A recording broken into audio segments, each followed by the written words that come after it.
My name is Natalie, and just a few years ago, at 28, I was living what everyone called the modern dream. I ran a successful beauty and wellness channel, Glow by Nat. To my 500,000 followers, my life was a perfect mosaic of sun-drenched smoothies, spotless white interiors, and effortless style.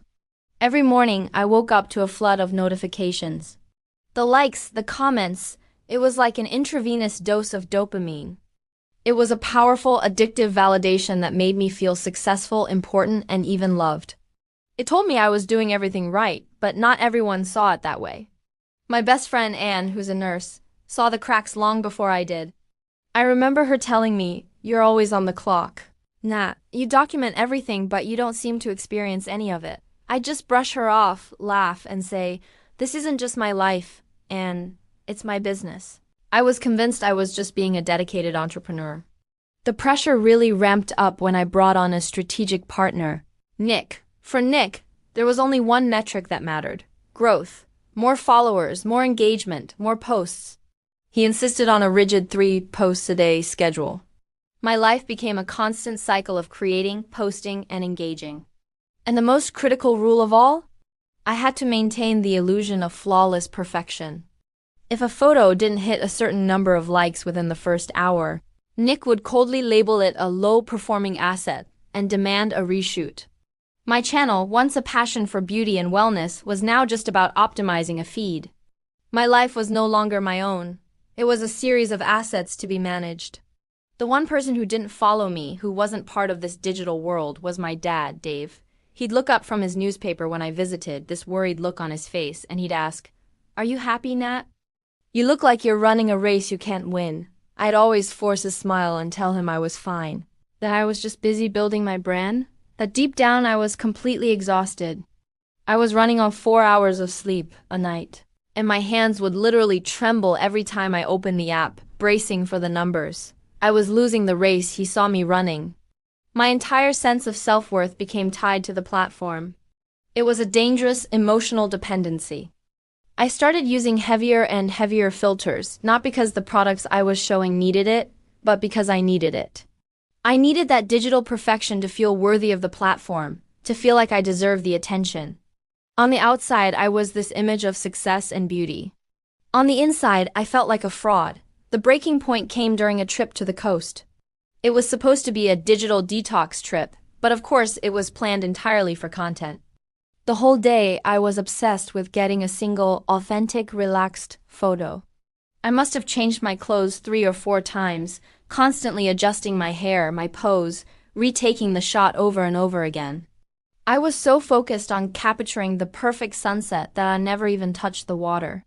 The sun went down, and I was just standing there, cold and frustrated, with a memory card full of failures. When I finally got home, I scrolled through the hundreds of photos and found one that was passable. I edited it, brightened it, smoothed it, and posted it. The caption was something like, "Finding my peace by the ocean." Immediately, the likes started pouring in, thousands of them. The comments were all, "You are goals," and "living the dream." That night, lying in bed, the phone glowing in the dark, something just broke. It wasn't an emotional meltdown. It was colder than that. It was a moment of shocking clarity. I pulled out a notebook and started doing some math. I made 2 columns, Online Perfect Life and Real Unfiltered Life.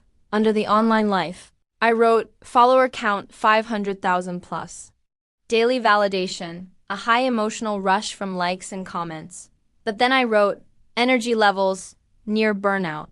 Core value, chasing perfection, net emotional return, negative. All I felt was anxiety and this deep, hollowing emptiness. Then I looked at the other column, Real Unfiltered Life, follower count. 2. My best friend Anne and my dad, Dave. Daily validation, 0. But the energy levels, well, they were low because I was so drained. But when I was with them, there wasn't that constant pressure and the net emotional return. I didn't know yet, but it couldn't be worse than this. I looked at the perfect picture on my screen, this smiling, relaxed version of Natalie, and I realized she was the real, low-performing asset.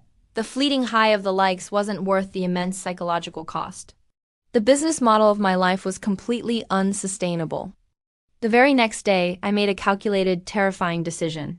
I decided to actively deprioritize Nick's growth metrics. I was done chasing the emotional high of perfection. The first thing I did was send a long, unfiltered message to Anne. I told her everything and asked if we could meet up, promising to keep my phone put away. Then I called my dad. I went over and just sat with him for 2 hours, and we talked about his garden. We didn't mention my engagement rates once. At first, I felt this gnawing anxiety, this digital FOMO, wondering what I was missing online. But that feeling was slowly replaced by a quiet sense of stability I hadn't felt in years. Then came the professional shift. I took a photo of my face. No makeup, no filter, no perfect lighting. You could see the dark circles under my eyes. They were genuinely tired. I posted it, and the caption was the first truly honest thing I had written in years. It said, "This is me. No filter, no retakes." For a long time, I've been chasing the wrong metric. Glow by Nat was built on an addiction to perfection. From now on, I'm choosing peace over perfection. I'm choosing real connection over vanity metrics. The reaction was immediate and drastic. A lot of followers left, the ones who were there for the flawless fantasy. My numbers dropped steeply, which, of course, triggered an angry call from Nick. He told me I was committing financial suicide. But this time, I was grounded in a different kind of logic. I just told him my mental health is the only metric that matters now. And I walked away from him, from the partnership, from that whole unsustainable model. I renamed my page, The Real Nat. It became a space about inner wellness, self-acceptance, and the beauty of slow living.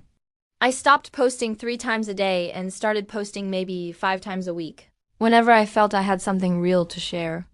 I shared easy, realistic self-care tips, not aspirational fantasies that made people feel bad about their own lives. My audience became smaller, but so much deeper.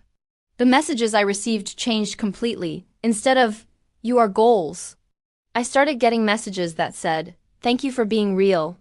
You helped me stop using filters today." The happiness I got from these connections was sustainable. It was calm and mature, nothing like the frantic, fleeting highs of the vanity metrics I used to chase.